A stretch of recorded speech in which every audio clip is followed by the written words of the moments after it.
Good morning, everyone, and welcome to Unregulated Leadership. My name is Latoya Douglas. And I'm Latoya Johnson, and we're all in. We're here with Dr. Matthew Dunn. Hi. Thanks, Matthew, for joining us. We look forward to a very interesting conversation with you. And first, we want to know, why leadership? Why study leadership? And I guess as an addition to that, why at William James? Great. So first of all, thank you for having me. Welcome to this, and thank you for inviting me. What a wonderful opportunity to sit and talk to you too. What a great question to lead with. Let's get right into it. And my journey into leadership specifically comes in the form of athletics, of which I was involved with most of my life as an athlete, and then as a coach in collegiate athletics for 10 years. And what I saw both in my own leadership development and also of people I worked for in leadership positions, be they head coaches or administrators in athletic departments, was a real lack of toolkit. There's a real lack of awareness and skills around the idea of leading groups of people towards a common endeavor. And it just burnt me out completely. Again, both from the side of I, conscious or unconscious at the time, saw my own limitations and that I wasn't equipped with tools to deal with the true complexity of team dynamics. And if ever there was a beautiful microcosm of leadership in the world, it's athletics, where you have this pretty stark integration of the individual and the team and the agendas therein. And I think certainly in American society, we have a very romantic view of athletics, is that we can just pull towards the common good and teamwork. And we have, all these wonderful movies that are part of our American zeitgeist. But the reality, as you know, and anyone who's been part of a sports team or really any team, is it's really difficult. And, one of my formative experiences, I became a Division I head coach at 24, which is pretty uncommon. I was pretty fortunate to be into that position. But simultaneous to that, I was coaching a youth soccer team. These were under, 13 at the time, under 13 girls. And we, over 2 seasons, developed this absolutely incredible bond. There was this visceral energy that when we got together, you just felt we loved being together. And that translated on the field. Just this buzz, this excitement, this commitment, this true team spirit. And I left that after I moved on and I left that particular area. I was lulled into thinking, I am magic. Look what I did, everybody. This is what I always wanted, and look what I did, right? Of course, I didn't know what I did not know. Mm-hmm. And I thought, well, I'm just going to go to the next team and, be myself and run it like I ran it, and we're going to have this amazing chemistry every time. You can pretty much guess what happened next, is it was not that. And, that was one of these experiences that started turning on that light bulb of, wow, there's something else going on here and I don't get it. I think I know what it is. And I'll say me, you have these insights or these ideas or these sketches of things like, well, if we all wear the same uniform every time we train and there can be no difference, well, that's it. If we all walk to the field in one line, that's it. If we all sit and cheer for our teammates in one way, that's it. And it's just not one thing. So in a roundabout way, what I'm getting at is those experiences in athletics left me with so many more questions than it did answers. And when I hit my wall in athletics and just burned out, very much because I was not developing the skills I needed, and I was also seeing other professionals leading groups in a way that I thought were just it sucked the joy out of young people. Put it bluntly. I knew I wanted to pursue an area to dive into those questions, and that took me directly into the realm of leadership development. And then, like many, probably all of us, you start Googling search terms, leadership development. Oh, there's degrees for this thing. Well, what is it? And then, came down to the William James program and saw the curriculum and what they're offering, and decided that's it. I wanted to make that commitment and hopefully develop the skills to then be able to give back to that paradigm, and maybe provide people with some insights that I didn't have when I was a coach. So that's a long story short. No, thank you for that. I love that story. Because so self-reflective, right? Like, you were able to identify what you didn't have. And it's like, I'm going to figure out what do I need to do to be better, and then give back to the people that are still in that space doing it. I wonder how many leaders, because they're in a position, they feel like, I need to know it. I need to have it figured out. I'm in this position. Let me just do what I know, but don't take the time to actually be better, right? Like, there's always more that we can do, always more that we can learn. We've never arrived. And so I'm loving the story because, one, you started out so young, right? Yeah. And a lot of us think, okay, I did it great this time. I'm going to just go do it again. And it's a different population. It's a different group of people. It's different ages, and everybody needs something different. So I love that story. I'm like, I love it. I love it. You said something about reflection, and again, I'm sure we'll get into this later, but I do primarily work with athletics coaches, and in that particular paradigm, and I don't think it's so different from any other, but I'm just speaking specifically to that. There is such a tendency to silo and to have an echo chamber. And I think it's this weird vestige of American athletics with, if you think of like the football paradigm, the coach being the messiah. So I look at this group of leaders. I mean, they're leading their own businesses, if you think of it, their own program, their own athletic team. And there's so much that isn't known, that could be known.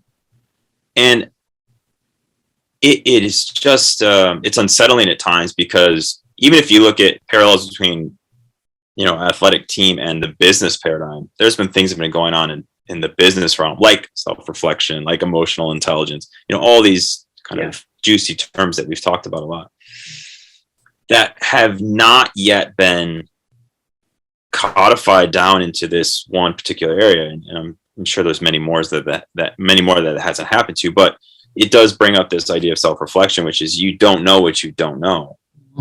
There's something to say if you choose not to participate, to learn, to engage in something. There's another thing when you don't even know that there is something there that could have potentially make your life a lot easier, or make the life and experience of you and your employees more positive. Yeah. So Matthew, you said something that truly resonates with me, and I kind of want your take. As you know, and our listeners know, Lavanya knows, I worked in higher education for a long time. And when we think about college athletics, it gets a rap for being siloed even within the institution, right? And one of the things that you said is there's this robust, field out there that is being adopted by, nonprofits and for-profits alike. And yet institutions who are charged with educating folks haven't yet accepted it. So how do we, what's your take on trying to penetrate that bubble, if you will? Wow. Latoya, how long we got? That's such a really provocative question, because I think it gets very much to the structural nature. I mean, we could go into length about higher education in general, right? Yeah. So higher education, if we just do the highest level sketch, is a silo within a silo within a silo. Yep. So higher education as just a simple paradigm is first and foremost a school. Mm-hmm. Okay, so you have school, and that is professors and students. Now, onto that is grafted things like athletics. There are other things, right? Athletics is not school. It's something very different. It is an addition to, and we have seen this play out, this uncomfortable relationship over, tens of years. And now, even now with the NCAA saying, student athletes can earn money based on their likeness, is completely shifted this landscape. Right. So all this to say, it's this very messy relationship that you think in athletics, because they're in education, you go through kind of the channel of higher education. Yeah. And that channel means that first and foremost, no one controls their own budget. So a head coach gets the budget from an athletic department. Right. And the athletic department gets the budget from the school. And the school, and it's a nested system. Mm-hmm. So one of the biggest problems I see is, if in higher education, meaning the entity of a school wants to follow, let's go emotional intelligence. Right. That can permeate something like professors. The professors, I can't, you give me the word, I can't remember now, but the group that is the professors. I can't even, yeah, there you go. Okay. So the faculty can sit and they can talk about that, and they can say, we want to adopt something, emotional intelligence. But that group is not sitting with athletic department. Right. So if you want that, then you have to, whoever is driving this has to go then to the athletic department itself. So I think the point I'm making is, it is a very nested, siloed, islandy type system that you have to be aware of. Now, in saying that, I completely forgot the point of the question. No worries. No, I think what you were saying is that higher education institutions, by their very structure, are divided. And because of that division, cultural changes are very hard to implement because people want to stay in their silo. Mm-hmm. Whether you are in the athletic division or academic division or student affairs division. And I guess my struggle is always like, as an institution, those multiple divisions make up one university, right? And we are charged at our core with educating, and yet we haven't figured out how to, play nice together, how to, and not that there is a particular formula or algorithm to be a high productive institution, right? Some of the greatest, some that we revere, look to as models, are doing things that, others might necessarily think is okay. I'm thinking most immediately about when, the pandemic first hit the US and higher education institutions were closing, and how badly Harvard was shamed for, throwing students who had nowhere to go out, right? And we think like, man, we think that they would be a little bit more in tune, right? Lots of Ivies have made the leap to covering tuition for those who can't afford it. And if you think, that if you drill that one decision down a little bit, you might assume that those same students who couldn't pay tuition might not just be able to leave on a fly and not have anywhere else to go. But I think, to your point, that's how people who make decisions are generally a lot further away from the situation at hand, the situation that's impacting the students or the faculty or the staff, but they're making these decisions maybe from 10 or 20,000 feet view and not from the 5-foot view that maybe a coach gets or a faculty member gets when they're in the classroom or on the field with a student. And so that's difficult. And I think for similar reasons, like you, as someone who's been an administrator in higher education, I had the distinct and sad privilege of hearing tons of colleagues and mentors say things like, grad school didn't prepare me for this when a situation came up. And when I was looking for a doctoral program, I was like, I need something that's going to prepare me for this thing, or at least prepare me to be able to think about these things in a different way that, layers all of the things that need to be thought about, and not just, my 10,000, 15,000, 20,000 foot view, but also remember to include those other people who can give a different perspective, a more in touch perspective, if you will. And so that's really been my experience, particularly over the last 4 years as we've gone through this program. And so with that, I'll ask, as you are working with athletic teams, whether they be collegiate teams or not, what are you finding is the most beneficial from your leadership training knowledge at this point? Yeah. Surfacing and dealing with elephants in the room. Mm-hmm. Nice. And it, again, there is this real beauty in the simplicity of athletics because of the relationships and the power dynamics that exist between coaches and players. Yeah. There is so much about identity, and I use that term holistically. Mm-hmm.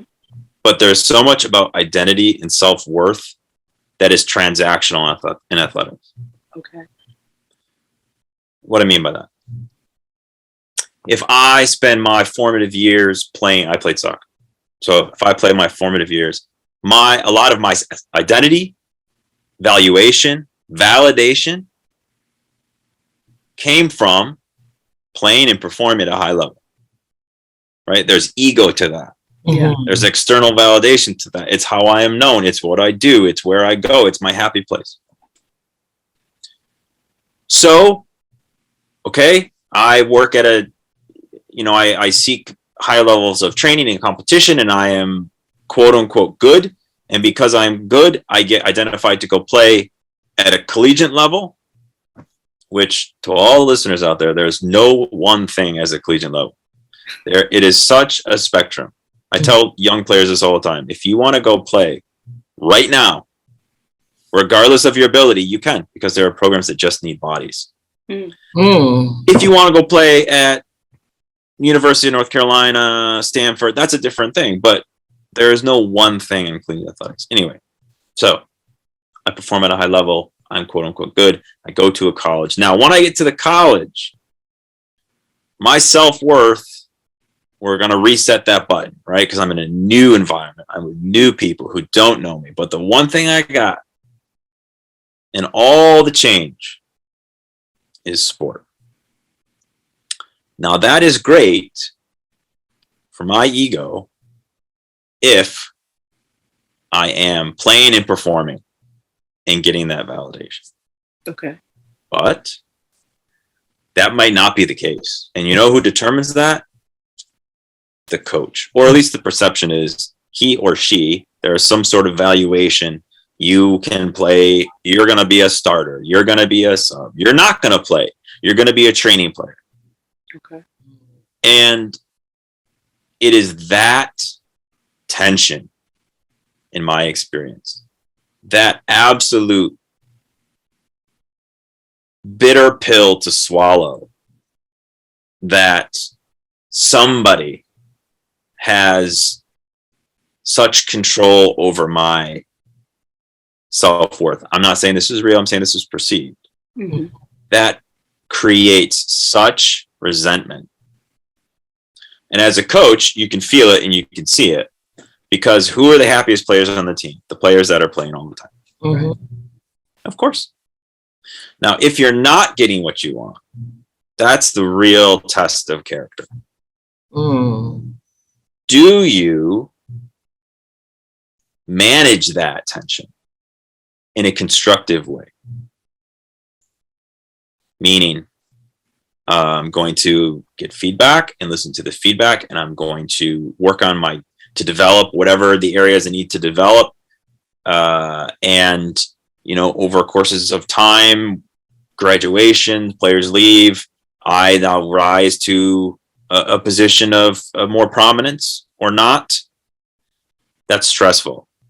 The easy out, my term, is to blame the coach, right? Because we know this in group dynamics. Where does the anxiety of the team go? To the authority figure. Mm-hmm. The authority figure is the coach. And so when things go sour, oh boy.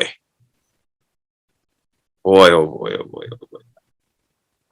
The coach is the first, fairly or unfairly. I mean, trust me, there are coaches that deserve all they get, and there are coaches that do not.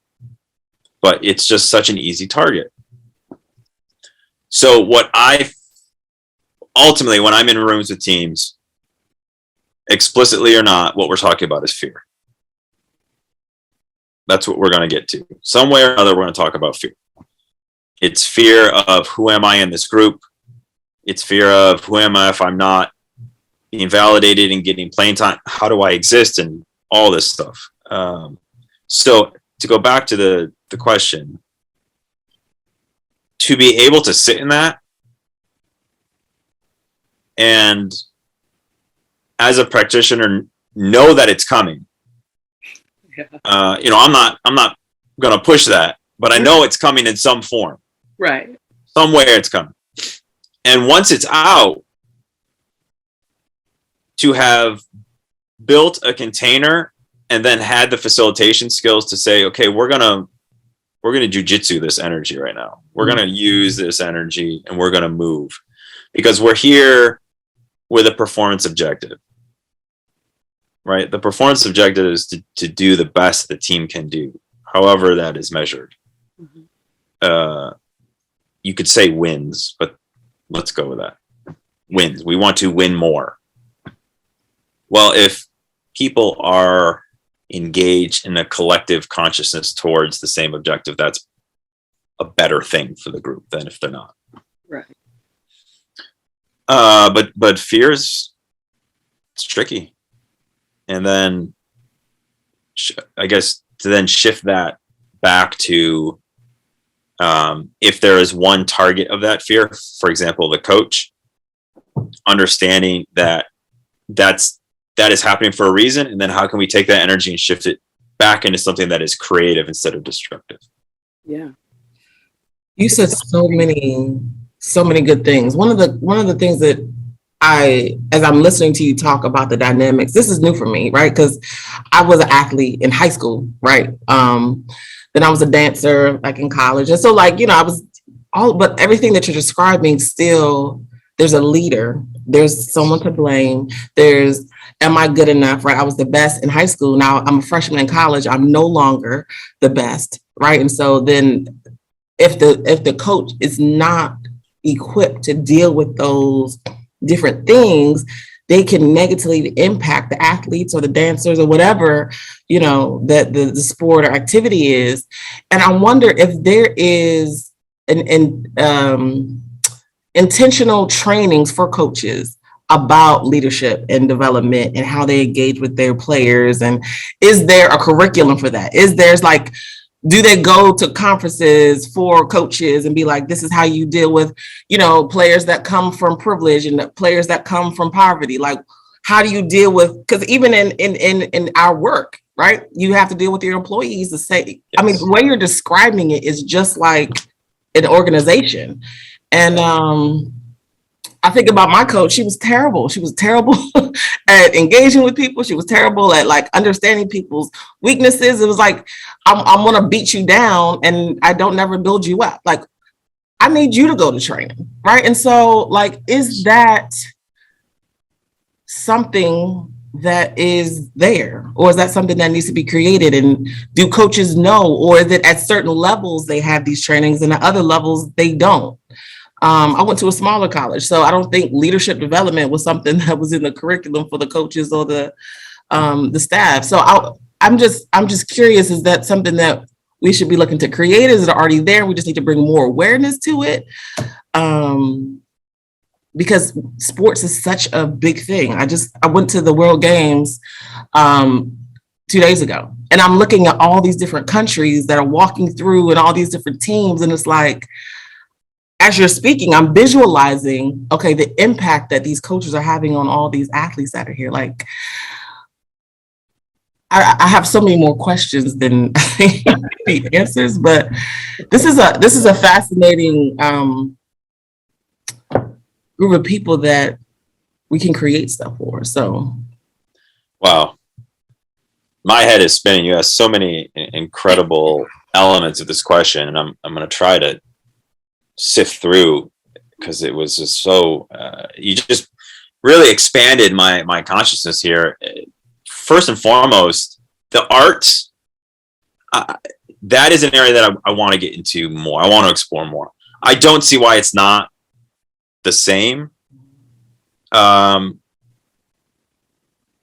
it's interesting you bring that up, because literally I've been thinking about, I might want to do a little rebrand here to think about organizational performance psychology, because there is a performance objective, right? Yeah.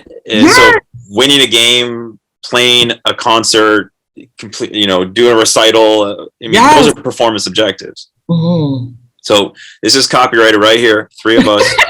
Organizational performance psychology is happening here. But to your point, and this is something I speak to a lot with various colleagues. My arc to college coaching mimics, from my experience, a very stereotypical arc, career development, if you will. Okay. I played a sport. I loved it. And because of that, I made connections and said, I want to be a collegiate coach. I become an assistant coach. And at least at Division I, I would dare say throughout, it's pretty transient.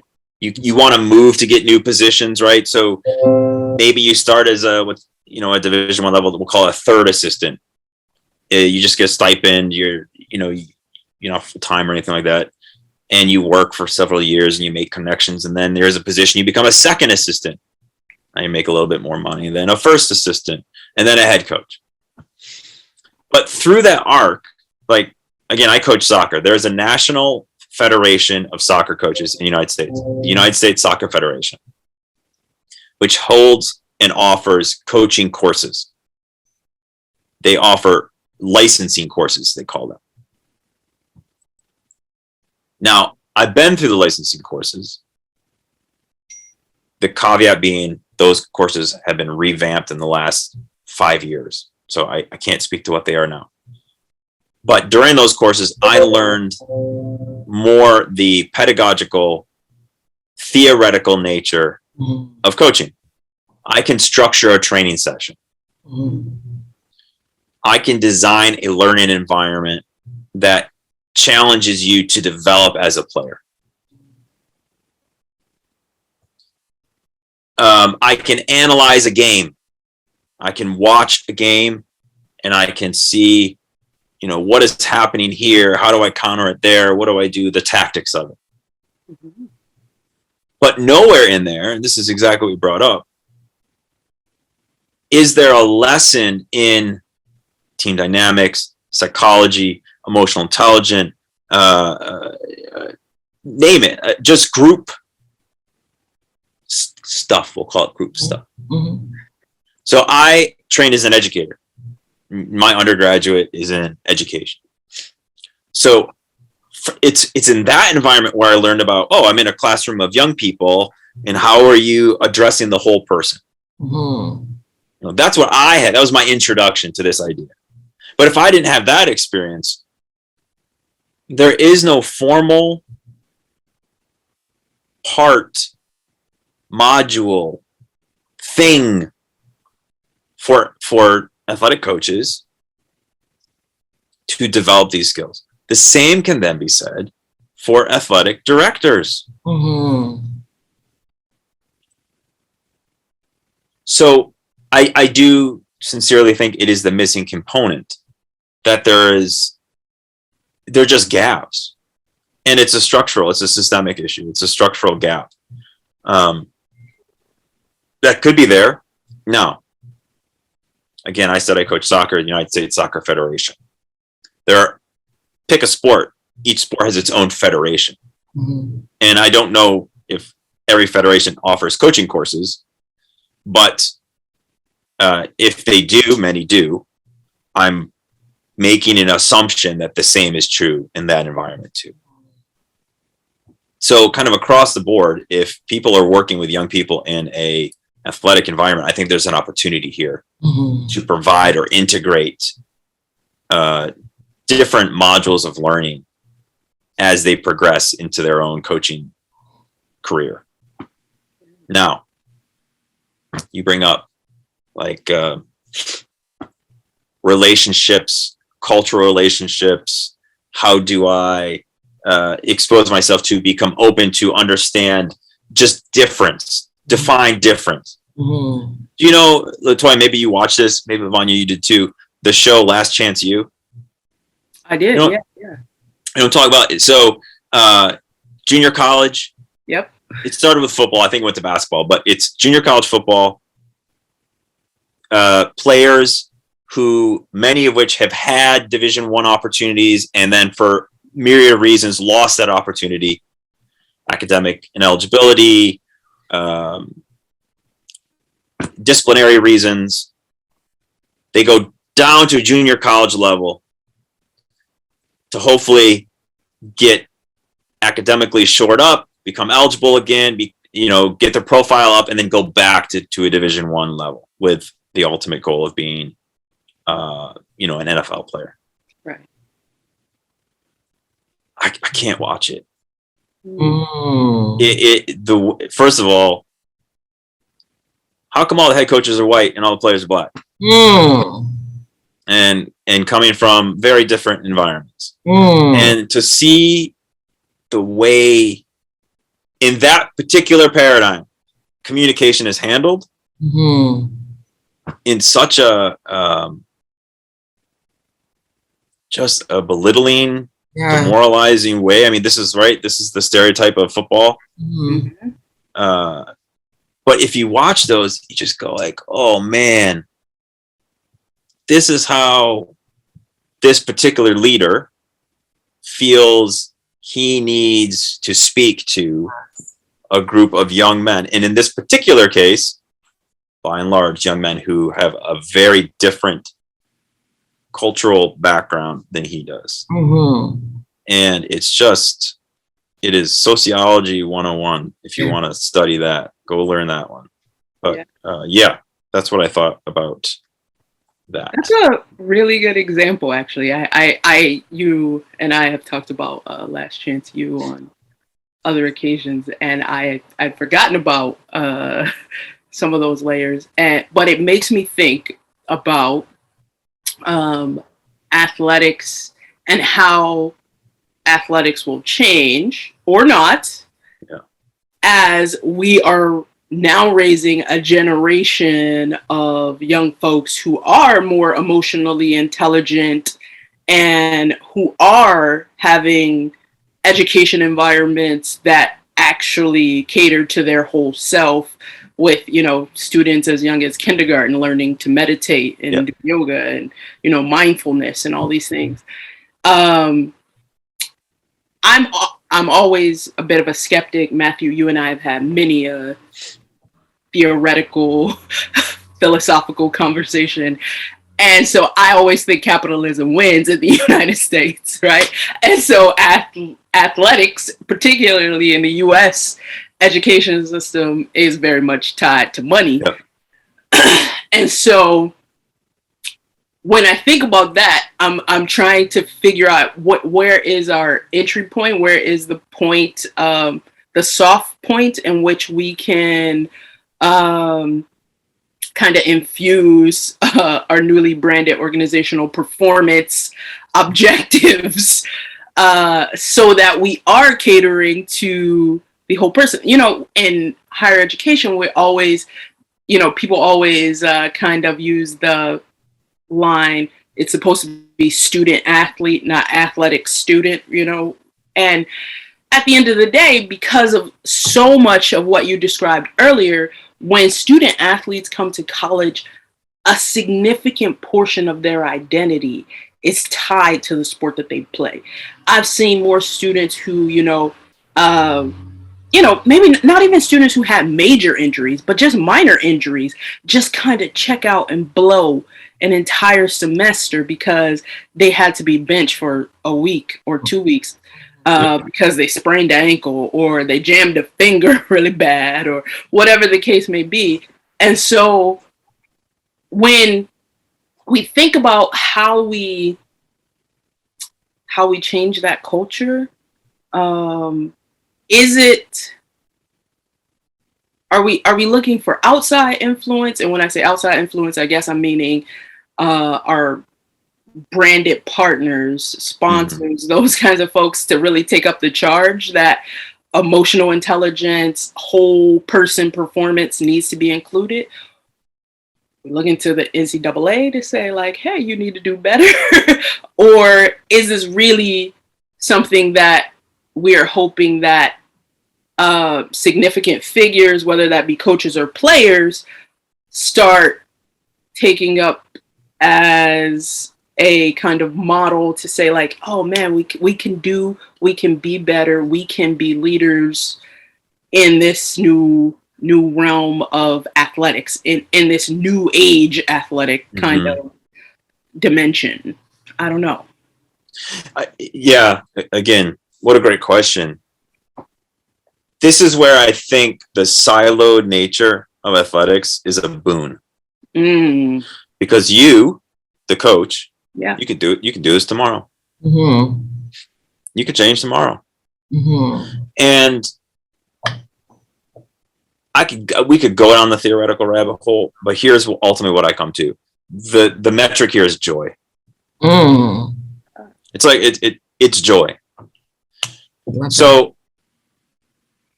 I just worked with a coach and a team, and the coach said to me, every day this season, I loved going to training. Wow.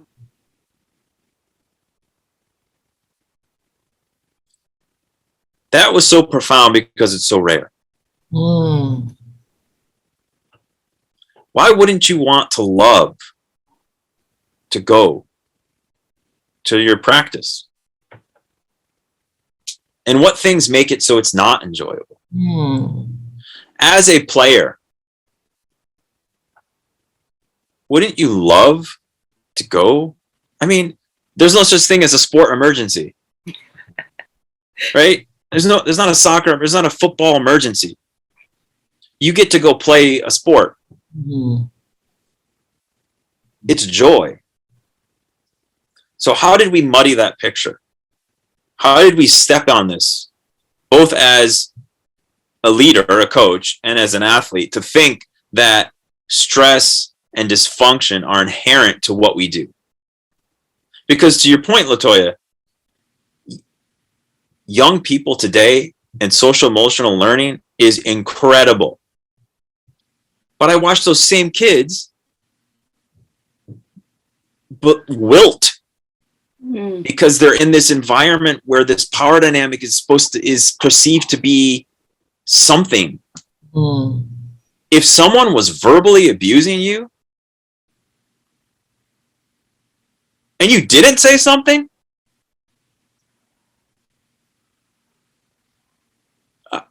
I don't understand where I would hope for my daughter who's entering second grade that if a teacher, for example, was speaking inappropriately to her, hurting her feelings, I'm fairly confident, can identify that that is not right. Mm-hmm. But if that same kid goes and plays a sport and feels like, well, it's soccer or it's whatever, and so somehow it's right that a coach is verbally abusing her, that's a sociological issue for us to deal with. Yeah. So, I just want to put that to say it is such a weird soup that this is entering into. But to get back to I think if we strip that all away and just return to, well, how do we find joy? Mm-hmm. For everyone, like, just how do we find joy? If you as a player are so, are unhappy and don't want to go to practice, either one, don't go, or two, I think it's time to explore that. Or if you're a coach who is miserable and taking it out on someone, or feeling scared, it's time to just explore that. And that could be a very individual level thing. Now, if the athletic department, which in my opinion should do, wants to supply resources for those people, I think all the better. I think we need to begin to bring more awareness to this, though, because I think in the sports world, it's acceptable to be talked down to. It's acceptable. And it's like, well, no, this is how I motivate you. Who told you that? Where did you get where motivation comes from? Like, who taught you that? And it's like someone else taught you that. That's not books. That's not education. That's what someone else said, and you believed it. And so you keep doing the same behavior that's actually harming our athletes and our performers and not enhancing it, right? And so they're doing things based off of fear, or based off of, I want to be on the field, or I want to be in the front of the line, not because I want to be a better person, right? It's for my ego. It's to feed my ego. And so it's such an unhealthy dynamic when we talk about it. And I think figuring out the way, Latoya had mentioned it before, like, how do we infiltrate the system? Like, I think we start with awareness, and how that happens. I think this may be a part 2, because I think we can do something about it. Like, that's why we're here. We're in these programs. When we recognize a deficit, we fulfill it, and we figure out what we need to do to fulfill it. And I'm with it. I'm with it. That whole I'm with it. Because even with dancers, my daughter's a dancer. She's majoring in dance. And in her high school, like, they talk down to them, and it was like, this is acceptable in the dance world. Well, no, but psychology says something else. Right. So can we change the thought process behind what's been taught, and actually have some research to show how you communicate with these people? Exactly. So I think we're onto something, people. I think we just I think you're right. I guess I'd also say a slice of that is, we've at least at the professional level, when we've seen players kind of stand up for themselves, we've seen them be shut out. And when they try to bring their whole self to the sport, or to the team, to the profession, if you will, we've seen them lose a lot. And I'm kind of on that hamster wheel of who do we need to take up the charge first? And perhaps you're right, Lavanya, that's us, to bring more awareness to the issue itself, right? And by issue, I don't necessarily mean, sport. I think largely in the United States, we still operate in this mindset that people should only bring parts of themselves to the thing that is happening at the time, right? You need to bring your athletic self to the field, and your classroom self to the classroom, but there's tons of baggage that comes wherever you're going, right? And you bring your whole self. You don't get to leave pieces of yourself before you enter the next room.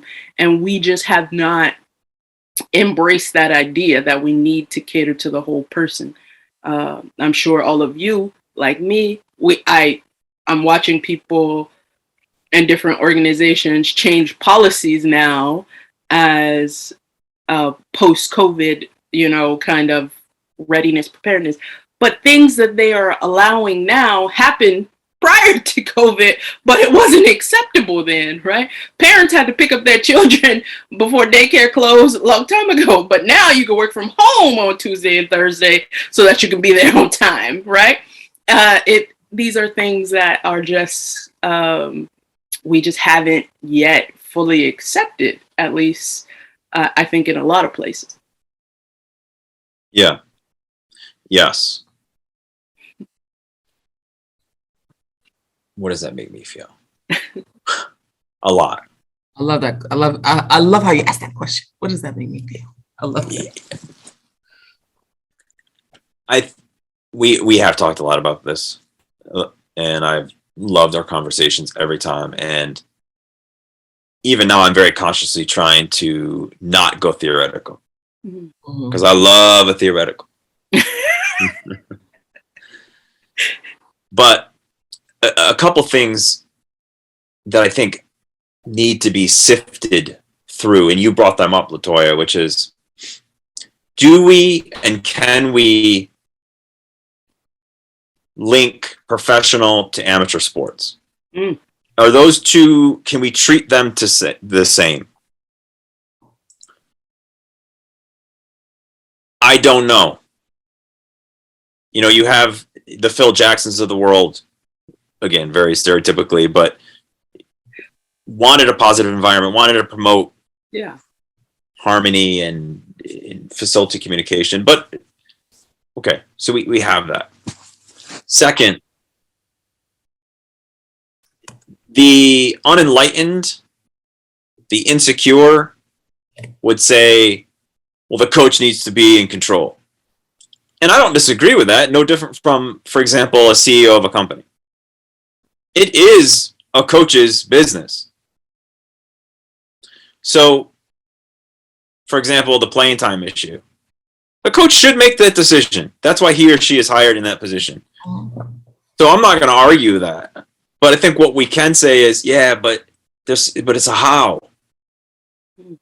Because coaches will go up in arms and say, well, what are you trying to take that power away from me? Power is already being taken away from you.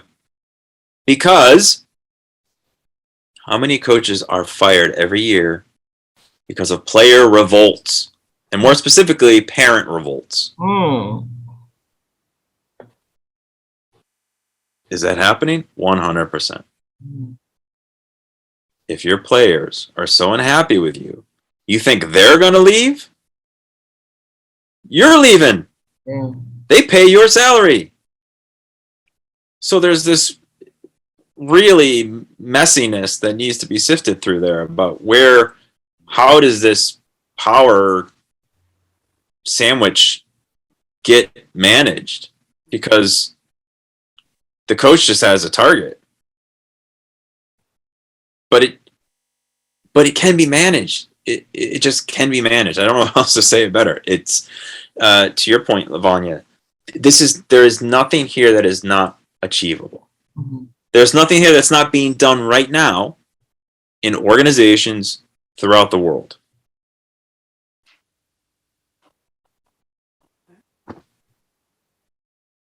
That's for part 2. This was a great conversation. I definitely think there needs to be a part 2. And maybe finding ways, like real tangible next steps, right? And let's do it. I'm with it. I am so. I think we should. And let's take something like a dance troupe. Let's take something like an orchestra. I mean, I think as a model, that's an incredible place to go. Yes. Yeah. I'm down. Let's do it. All right, Matthew. As we come to the end of this episode, we like to give our guests the last word. So, what's your word for the people? You. No, for real, you two are incredible people. And the fact that you get this platform, is just it's a gift to the people who are listening. And I just want to thank you. That's my word, is thank you for taking this time. Thank you. And we'll be sure to have you back. I'll be back with this background going on. Thank you so much. I love these conversations because normally when we leave with something to do, right? A charge is something to do to make the world a better place. So I don't take these conversations lightly because I believe we went to school to make a difference in the world. Yeah. And conversations create even more ideas for us to be able to figure out how to do that. So thank you so much for joining us. Thank you. Thank you very much.